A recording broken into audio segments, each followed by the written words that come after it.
Almost 8 months ಆಯ್ತು ರೀ. ಏಪ್ರಿಲಿಂತ ಬಂದೀನಿ. ಫಸ್ಟ್ 2-3 ಡೇಸ್ ಪೂರಾ ಮಸಲ್ಸ್ ಏಕಾಗ್ತಾವ್ರಿ. ಕುಂದ್ರಾಕ್ ನಿಂದ್ರಾಕ್ ಬರಲ್ಲ, ಓಡಾಡಕ್ ಬರಂಗಿಲ್ಲ. ಬಿಡ್ಲಕ್ ವಲ್ಲ ಅನ್ನಿಸ್ತದ, ಬಿಡ್ಲಕ್ ವಲ್ಲ ಅನ್ನಿಸ್ತದ. ರೂಟೀನ್ ಆಗ್ಬಿಟ್ಟದ್ರಿ. ಈಗ ಒನ್ ಡೇನು ಸರ್ ಹಾಲಿಡೇ ಮಾಡ್ತಾರಂದ್ರೆ ಸರ್ ಬಿಡಬೇಡ್ರಿ ಹಿಂಗೆ ಅನ್ನಿಸ್ತದ ನಮಗೆ. ನಾವು ಸ್ಟೂಡೆಂಟ್ಸ್ ಮತ್ತು ಮೈಂಡ್ ಕ್ಲಿಯರ್ ಇರ್ತದೆ. ಆಂಗ್ಸೈಟಿ, ಡಿಪ್ರೆಷನ್ಸ್ ಇಂಥವು ಇಶ್ಯೂಸ್ ಬರಂಗಿಲ್ಲ. ಇಫ್ ಬಾಡಿ ಫಿಸಿಕಲ್ ವರ್ಕ್ ಮಾಡಿದ್ರೆ ಮೆಂಟಲ್ ಹೆಲ್ತ್ನೂ ಚಲೋ ಇರ್ತದೆ. ಮೇನ್ ಸ್ಟೂಡೆಂಟ್ಸಿಗೆ ಸ್ಟ್ರೆಸ್ ಲೆವೆಲ್ಸ್ ಜಾಸ್ತಿ ಇರ್ತದೆ. ಇದು 1 hour ಕೊಟ್ಟರೆ ನಮ್ಮ ಸ್ಟ್ರೆಸ್ ಲೆವೆಲ್ಸ್ ಡೌನ್ ಇರಕತ್ತದ. ಸ್ಟಡಿ ಪ್ರೆಷರ್ ಆಗಲಾಗ್ಯದ. ಹಾಸ್ಟೆಲಿಟ್ ಫ್ರೆಂಡ್ಸ್ ಅವರೆಲ್ಲ ಬರ್ತಿದ್ರು. ಮಾರ್ನಿಂಗ್ ಜಾಗಿಂಗ್ ಹೋಗೋದದ ಅನ್ನೋಣ, ಜಾಗಿಂಗ್ ಬೇಡ ಸರ್ ಕಾರ್ಡಿಯೋ ಭಾಳ ಚಲೋ ಮಾಡಿಸ್ತಾರ ಬಾ ಅಂತ ಅನ್ನೋಣ. ಬಂದ್ವಿ ಆ್ಯಂಡ್ ಲೈಕ್ ಆಯಿತು. ಕಂಟಿನ್ಯೂ ಇಲ್ಲೇ ಏಪ್ರಿಲಿಂತ ಇಲ್ಲೇ LLB ಫೈನಲ್ ಇಯರ್ ಸ್ಟೂಡೆಂಟ್. ಈಗ ನಮ್ಮ ಏಜ್ದವ್ರಿಗೆ ಭಾಳ ಹಾರ್ಮೋನಲ್ ಇಂಬ್ಯಾಲೆನ್ಸ್, ಥೈರಾಯ್ಡ್ ಅಂಥವು ಇಶ್ಯೂಸ್ ಸಣ್ಣ ಏಜಿಗೆ ಹೊಂಟಾವ. ಫಿಸಿಕಲಿ ಫಿಟ್ ಇರಬೇಕು ಅದು. ಮತ್ತು ಸಣ್ಣ ವಯಸ್ಸಿಗೆ ಭಾಳ ಹೆವಿ ಸ್ಟ್ರೆಸ್ ಲೆವೆಲ್ಸ್ ಆಗ್ಲಿಕ್ಕತ್ತದ ಸ್ಟೂಡೆಂಟ್ಸಿಗೆ ಸ್ಪೆಷಲಿ.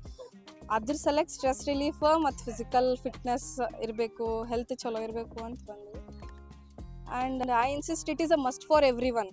ಈಗಿನ ಜನರೇಷನ್ ಒಳಗೆ ಭಾಳ ಲೈಕ್ ಸಿಟ್ಟಿಂಗ್ ವರ್ಕ್ಸ್ ಜಾಸ್ತಿ. ಕಾರ್ಪೊರೇಟ್ ಸೆಕ್ಟರ್ ಅದು ಬರೀ ಕುಂತೆ ವರ್ಕ್ ಮಾಡೋದಿರ್ತದೆ. ನಮ್ಮದು human body 85% of the day physically work ಮಾಡೋಕೆ ಬಿಲ್ಟ್ ಮಾಡಿದ್ದದ. ಬಟ್ ನಾವು ಬರೀ ಕುಂತು ವರ್ಕ್ ಮಾಡ್ಲತ್ರ ಅದಕ್ಕೆ ಇಶ್ಯೂಸ್ ಬರ್ತಾವೆ. ಬಂದು ಡೈರೆಕ್ಟ್ ನಾವು ಜಾಯಿನ್ ಆದ್ವಿ. ಫ್ರೆಂಡ್ಲಿ ಎನ್ವೈರ್ನಮೆಂಟ್, ಸರ್ ಭಾಳ ಚಲೋ ಹರಾರಿ. ಹಿಂಗೆ ಪಟ್ಟಂತ ಹಚ್ಕೊಂಡ್ಬಿಡ್ತಾರೆ. ಆಯಿತು. ಅವ್ರ ಫೀಸ್ ಅದು ಏನು ಮಾತಾಡಿಲ್ಲ. We felt like it is a family. ನಾವು ಹಿಂಗೆ ಬಂದೀವಿ, ಕಲೀಲತ್ತೀವಿ, ಹಿಂಗೆ ಅನಿಸೇ ಇಲ್ಲ. ಫ್ಯಾಮಿಲಿ ಮಾಹೋಲ್ ಅನ್ಸುತ್ತೆ ನಮಗೆ. ಪಟ್ಟಂತ ಅಡ್ಜಸ್ಟ್ ಆಗಿಬಿಟ್ಟಿವ್ರಿ. ಸರ್ ಜೊತೆ ಯಾರು ಬರ್ತಾರ ಅಡ್ಜಸ್ಟ್ ಆಗಿಬಿಡ್ತಾರೆ. Is very friendly, is very caring. ಏನು ಹಿಂಗೆ ಸರ್ ಇದು ಹೆಲ್ತ್ ಇಶ್ಯೂ ಅದು ಅಂತಂದ್ರೆ ನೆಕ್ಸ್ಟ್ ಡೇ ಆ ಪಾರ್ಟಿಗೆ ರಿಲೇಟೆಡ್ ವರ್ಕೌಟ್ ಮಾಡಿಸ್ತಾರೆ and sorted, everything is sorted.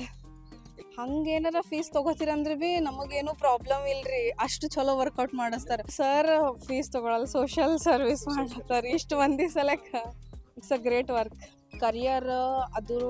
Career ಆಯಿತು, ಫ್ಯೂಚರ್ ಆಯಿತು, ಇದ್ರೊಳಗೆ ಭಾಳ ಬ್ಯುಸಿ ಇರತ್ತಾರ. ಅದ್ರಲಿಂತ ನಮ್ಮ ಬಾಡಿ ನಾವೇ ಹಾಳು ಮಾಡ್ಕೊಲಿಕತ್ತೀವಿ. We shouldn't do that. ಆದಷ್ಟು ಅಟ್ಲೀಸ್ಟ್ ನಮ್ಮ ಸಲಕ, ನಮ್ಮ ಬಾಡಿ ಸಲಕ ಅಂತ ನೇಚರ್ ಕೊಟ್ಟಿದ್ದು ನಮ್ಮದು ಆರ್ಗನ್ಸ್ ಸಲಕ ನಾವು 1 hour ಟೈಮ್ ಅಂತೂ ಕೊಡೇಬೇಕು. ಇಟ್ಸ್ ಮಿನಿಮಮ್ ಅಷ್ಟರ ಮಾಡೇಬೇಕು. ಬಾಕಿ 23 hours ನಾವು ಕರಿಯರಿಗೆ ಹಾಕಿರ್ ಭೀ 1 hour ನಮ್ಮ ಬಾಡಿ ಸಲಕಂತ ನಾವು ಕೊಡಬೇಕು. ಎಲ್ಲರಿಗೂ ವರ್ಕೌಟ್ ಮಾಡಂತ ಇನ್ಸಿಸ್ಟ್ ಮಾಡ್ತೀನಿ.